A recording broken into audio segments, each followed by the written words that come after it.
but we call him Toby.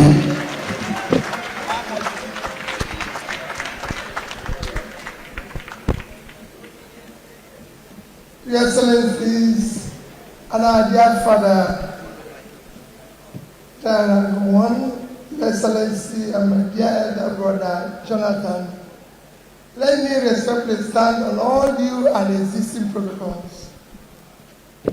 Where do we start talking of our dear Father, Clark?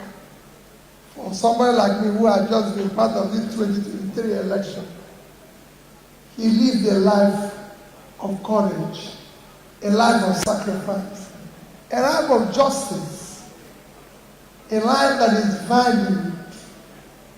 But most importantly, his continued living that life to the end. I listened to my brother Mike when he talked about, may the labor of our heroes past not be in vain. I'm sorry, I'm happy that Jagawan is here, and I'm happy that Jonathan is here. But I can tell you, their sacrifice is in vain.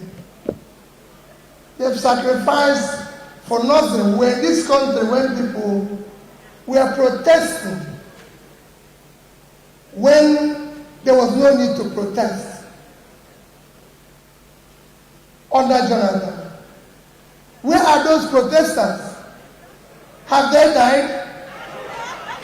Where are they? So why are we saying it should not be in vain? Jonathan increased fuel from 87 naira to 120, and people were protesting in this country. And when it was 900, they were not protesting. Are they dead? So why are we saying it should not be in vain? People protested when naira was 180, and when it was 1,500, they're not protesting. Are they dead? So let's not say it should not be in vain.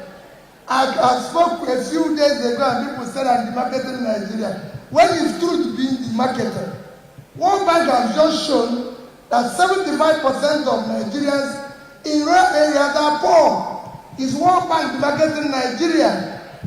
UNICEF 2 days ago released that Nigeria now have over 2 million malnourished children, the second highest in the world. Are they demarketing Nigeria? Let's face the reality. Their labor is in vain. We have a country now that is not democratic. We are not a democratic country. Let's tell ourselves the truth. Is the election that happened in Edo, is it democratic? Just the last election in Edo is the most undemocratic election. Everybody knows who won that election. So why are we keeping it and saying, let their work not be in vain? It is in vain. So we can start picking the pieces now, because they've destroyed everything people have sacrificed for. Look at what is happening in Nigeria today. Above all, Jaragowan, you sacrificed everything.